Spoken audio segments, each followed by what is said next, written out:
see, round number 2 is about to get underway. Lots of duos actions come today. We've got 7 rounds to get through. Let's get through this one. 7 rounds, and we start round 2 looking around Pleasant and Loop Lake, because this is one of the areas we want to track from our leaders, Zayt, Saf, and we anticipate Mitro and Kuna. But that's okay, 14 games, we're going to keep saying it because it is a massive, important part of this as we're on with Milan and Smeef. They're in a bit of a firefight. There are 2 other duos around, and Milan gets caught from above as the Brazilian team are dropping in. History takes a lot of damage, but he does end up getting the knockdown on Milan to begin this. History, however, is about 1 health in that box. If he could have got that elimination, that would have made it a lot easier for him. And now, I think that he gets covered by Far, and Far is able to pick one off. That instantly gives them that exchange. In an early fight like this, you did see Milan. He didn't really have any materials left at that point. So at that point, if you're at low ground, all you have is your aim to work with, and sometimes that's just not enough. You do need those mats if you want to stay on the upper hand of a fight. Funk Bomb's got the right attire for Fatal Fields. He's got his dungarees, got his straw hat on, and is running through the cornfields as Nate Hill and Funk Bomb back themselves away from the fight. And again, it's one of those things early on. If you don't get that pick instantly, is it really worth sitting around using materials, using ammo, and taking that trade? No, so this is a pretty interesting subject, right? So either, if you do leave a point of interest because of another team contesting you, there's not a lot of other places you can go, right? So sometimes the best option is to contest or engage in a fight. But look at this, tilted here with Aiden and Nick Mercs versus McSaliber and Keolis. We do not see a fight yet, but looks like we're about to go into a fight. Aiden and Nick pushing up here pretty slowly, but Well, Kings don't do too well in France, and we'll see if there's a revolution at Tilted Towers as the Vitality duo are trying to close their way in, but it's Nick Mercs that's actually putting the pressure down from the distance. Got decent equipment, at least, to start this early game engage. Aiden following a little bit behind him, and Vitality are going to say, no, we'll live to fight another day. Again, it's a very similar decision, and they might actually get rewarded for it, but if they stop for this supply drop, Nick Mercs is closing in along the top of this hill. These are aggressive players, they will not let them leave. And look at this, by going down to River, they basically gave Nick Mercs and Aiden the high ground here, so putting them in kind of an awkward spot. You can see Nick Mercs did just spot something in the distance that made him want to move, and now Aiden is putting the pressure on with that stink bomb. Nick Mercs moves in at the same time, and Vitality Keolis manages to switch direction on them. SMG does spray into that wood, and Aiden can't quite find the angle yet. The awareness here is just great. Look at this, working together as a team. Just try over the top, though, goes Excalibur. And Nick Mercs has taken a pause on this one for now. Keolis does have that Rift to go as well. This is a pretty solid inventory. You've got that AR, you've got the damage, does get damage in response, but down to 24 health. Aiden did get dropped from that Keolis. They can't quite push for the final part of this elimination, and Nick Mercs is going to guard for now. Oh, does get the first shot off against Excalibur, but that's Aiden and Nick Mercs out of this game, as Keolis will be able to res Excalibur and keep him in this game. Very nice turnaround there. They did push down on River, very confident, and I do like it, but sometimes it just doesn't go your way. Sometimes... Yeah, sometimes it just doesn't, right? You lose the trade, you don't quite get what you want. We saw a good game 1 from them, but we've got 93 people still in this game, so unfortunately it's going to have to be game 3 that we see the Tilted Kings once again, because we're on with Funk Bomb and Nate. They had a great game in the first one. We saw them trading heavily with the X2 twins, who seem a little bit quiet on the map for now. We haven't seen them at all this game, and they were around that Fatal area, and they haven't shown themselves. Did Awax just drop? Yeah, it looks like Awax just got knocked by... Oh dear, Awax. Looks like fall damage. Could have been a fight. Might not necessarily be his fault. You know, sometimes it doesn't... Exactly. Don't worry, I've known Awax for so long. You won't mind me being like, oh, Awax just knocked down. But no elimination has come through yet, so it looks like he's okay. And Nate, we're going to go a drive-in for a little bit here, rotate themselves out. Coffee and Beehive, players we haven't really seen too much. We did have Beehive yesterday in the solos, but they're pretty good. They have Is it a beehive or a bush hive at this point? I saw a lot of people that, commenting about, oh, why do people wear the bush? What's the point of the bush? surely everybody that used to play Fortnite a while ago just goes, why would I pick up the bush? Martin, what makes the bush so good right now? Well, it acts like a shield from pretty much any damage. Well, any damage. You can take a free hit and just like, yeah, it's that one source of damage, right? Yes, one source of damage. So you know, if you're rotating with a bush, very nice if you do get sniped, because you'll take 0 damage and you have enough time to react to put up some walls for the next shot. And it's good because your view doesn't get blocked like it used to as well. Yeah, I mean, not a lot, but at least less so than before. Yeah, I think acceptable. key thing. Yeah. As, here we go, riding with our Chinese duo, Lil J and 07.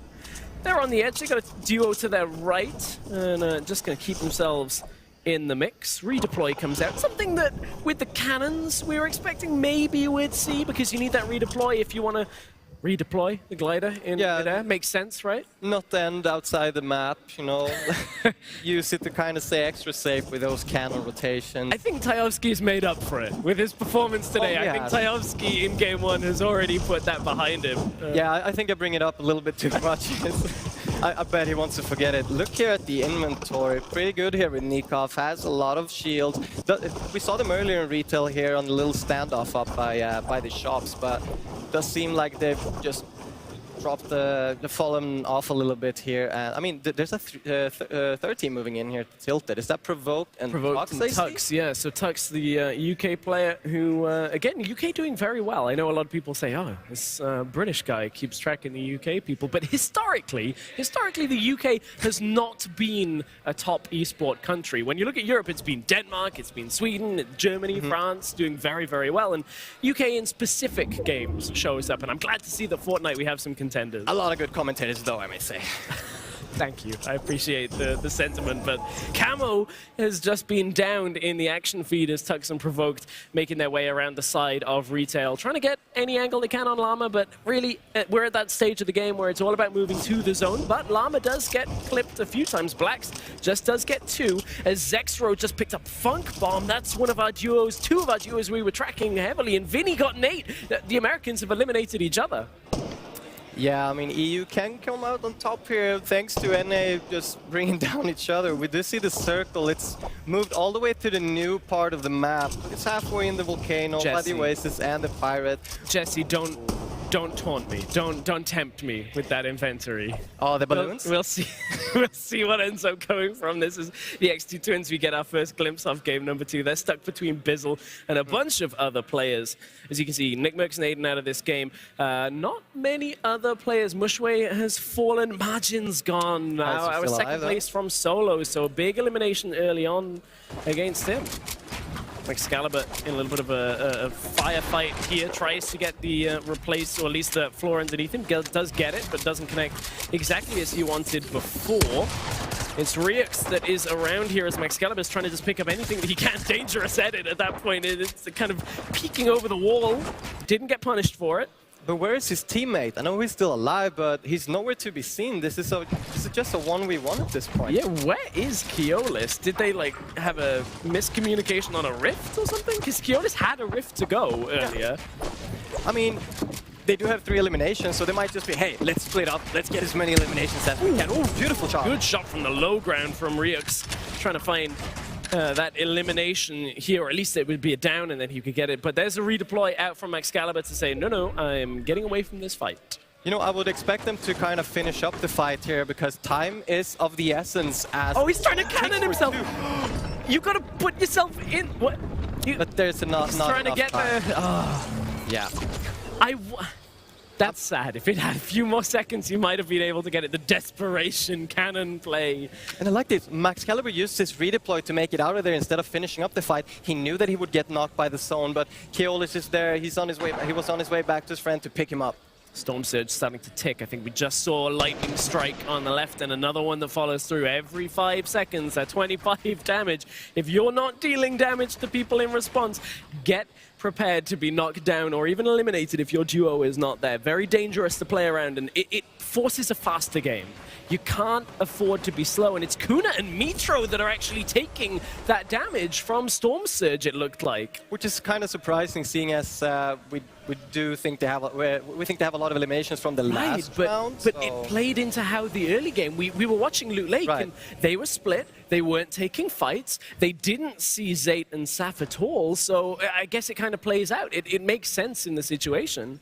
That's right, and Lil J here together with Zero will probably try to use the vent here to rotate. Not quite sure if they know that Miz is around. He probably wants to stay quiet at this point. Looks like Lil J had kind of angled over towards, they know he's here. They definitely know Miz is here. They're trying to find him. They've definitely seen him now, and as this storm starts to move, they give up on the fight. Ooh, first to that vent, and we're going to see a lot of these fights over the vent, just to kind of secure that rotation tool to keep yourself in the zone in the late game.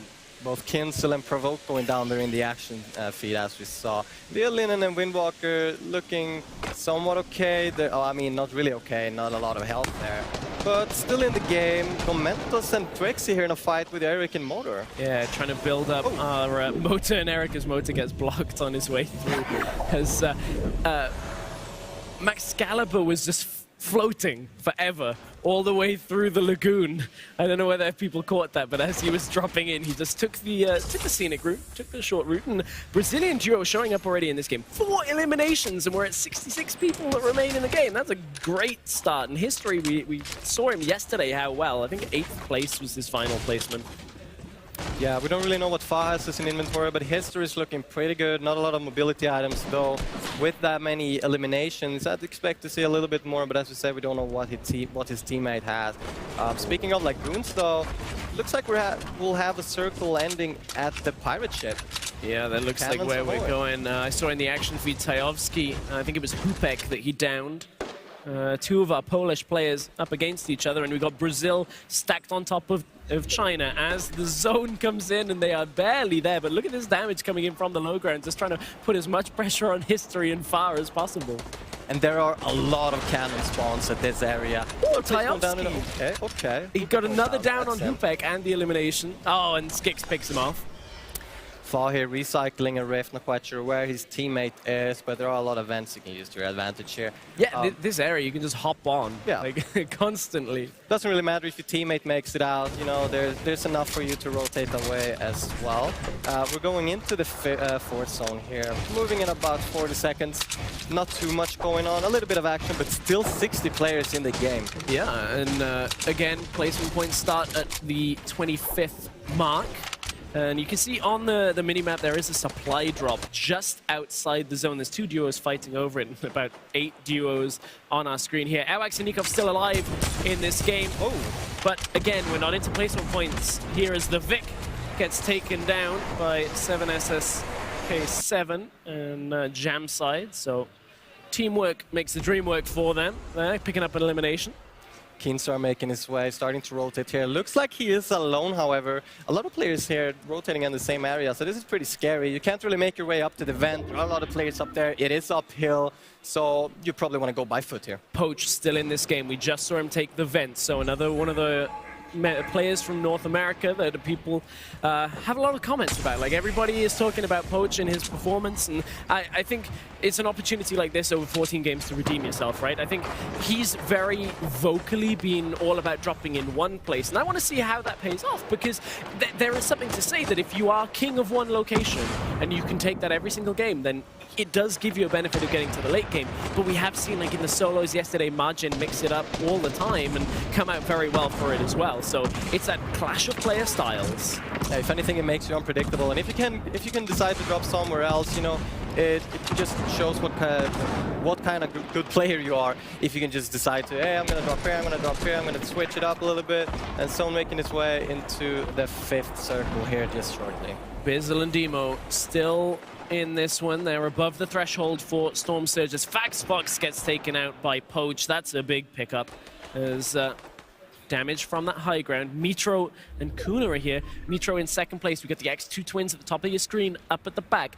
Nero is there with Tajovski. We've got the Brazilian duo managed to make it out of that situation alive for 72 hours, and it does get dropped by Aspect. Aspect trying to keep himself alive as Aspect. His duo has been dropped for now. You can hear everything. There's a trap. There's explosives coming through. This is such a tricky position for Aspect as he's trying to build his way out of this. 72 hours drops off the cliff to try and stay alive, and for a moment, Aspect Aspect gets a little bit of respite. I mean, a lot of third partying going on. As soon as you see someone being shot at, there's a lot of teams that will want to take advantage of it, maybe snag an elimination. Two twins getting pushed by the Brazilian duo, and Jesse has gone down. Is that both of them eliminated? I don't see Jordan anymore. Looks like they are both gone, as Saf has picked up one elimination in this game. They were our points leaders coming out of game 1 after that victory royale. Still in this end game, inventory looking pretty good. He does have a pump, he has a blue SMG, one mobility item, but in this area that might not be what you really want. I mean, obviously you want mobility. You always want mobility. Jamside here on a very high ground, a bit risky. Might have a redeploy though, so you might feel a bit safe. Poach and Vivid just keeping themselves along the safe area of the map. Opens the little supply drop here, but won't get the loot. Looks like it ended up on the outside, so takes a little bit of damage here from the stink nades, but Saf and Sate still in it. Yeah, trying to just get any more eliminations. Still 29 duos remain in this game, so there are a few solos sticking around, and nobody's on the top side of this zone by the Lagoon yet. Nobody has moved to the north. It's such open land, or sorry, not the Lagoon, those are kind of oasis pits that are on the map. Zate just took down Aspect. A lot of more European teams here in the end game, which is really nice to see. More so than in game 1 for sure, and Keenstar's one of the guys that we have our eyes on. Look at where this zone moves. It's up and over the water. As part of the movement here, it's going to make it tricky. Eric just getting an elimination for himself. Big performance in one of his first real competitive situations. Blacks are just all alone on the north side of the circle, as all these players are just in a brawl here, trying to score some eliminations before we start moving, and here we go. Jamside with 5 eliminations already in this game. The Russian player has 2 Rift to goes as well. Like, what is this? This is like such a monster game from 7SSK7 and Jamside. And you can hear so many gliders now. People are just reusing the existing launch pads, recycling. There's a lot of action going on, actually. You know, when you're up there flying around, you're in a pretty bad spot as well, because a lot of players will try to fire upon you. High ground going down there. Nero does end up falling, as the 7SSK7 did just get dropped too. Zate and Saf are our leaders that we're following on. Some important eliminations, and they start to tick down as Myth just picked up Vivid in the kill feed. That's a big clash of names in the scene, and look, Myth and Cloud still alive on the left side. I think they might be surprising people in this. Yeah, Jamside just used a rift to save himself from falling down from high ground. I just love that. Good reaction time. Bissell going down. Bissell fell, but Vinny and Zexrow still alive. They were one of the duos that we said could very well take this entire thing. And Myth and Cloud from the sky is trying to drop back down. They've got to go past the Brazilian duo at the top of History and Far. As Cloud, look at him take shield damage and just drops through. And good timing for History to keep himself alive up on this high ground. Not a lot of mats here, so I'd like to see them maybe drop down and get a bit more aggressive here, or use some existing buildings to their advantage. A lot of players on low ground just dropping like flies right now. Fwexy going down. Yeah, Fwexy gone down. Razuru was knocked as well, as there is the elimination. Cloud gets knocked down. Beehive picking up a bunch, as does Cripper at this point. And Zate trying to build up, does get Fwexy in that situation. Coffin BF is down though. Coffin BF just going ham. They have about 6 eliminations right now. And on top of the placement points, that's a lot of points to rack up. Far and History all the way at the top of this zone, as Jamside and SSK7 are trying to get down. That vent pops him back up and allows him to reposition. Will get into another position. The trap, however, does activate. Where is it? We didn't see it actually get put down. Jamside, the only person on high ground right now, is all the other players. Well, and History got dropped at the bottom here. Beehive taking a lot of damage. There's pop rockets going off everywhere. Nobody can hear a thing, but there are 5 eliminations between Vinny and Zexrow as we're down to 7 players. Vinny and Zexrow both in pretty good situation here, although they are on the low ground. It's Coffee, Beehive, Jamside, Vinny, Zexrow, and Sky still alive on this one, as Beehive is eliminated from this game. Vinny gets Coffee down to 4. 3 duos remain, and it's a 2v1v1 as Jamside trying to find any kind of angle that he can on this fight. Surely this has to be Zexrow and Vinny's to lose at this point. The only duo that remains, but they don't have the high ground. Jamside takes a lot of damage. Good trade from Vinny. It's now a 2 versus 1 as Jamside has fallen.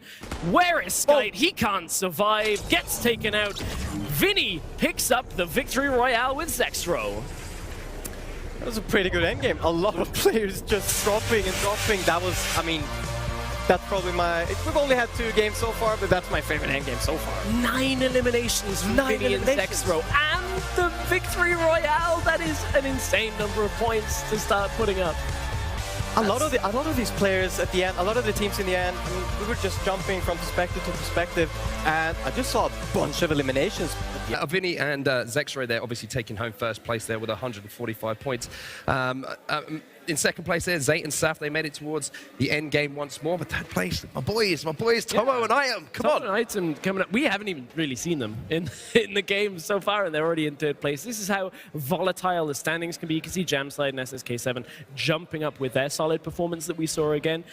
So really just this is going to keep shifting for at least the next few games. Yeah, and Aspect and Animal in that top 10 as well. Yep. They were kind of one of the duos we were talking about before anything got started just a few days ago about players to keep an eye on, players who are going to impress because they've been talked about a lot in the scene. Far in history, doing pretty well as well. At 13th right now, they've been in the mix both games, and they're actually pretty good, I think, at establishing that high ground and then taking fights. A couple of situations where they just lost out.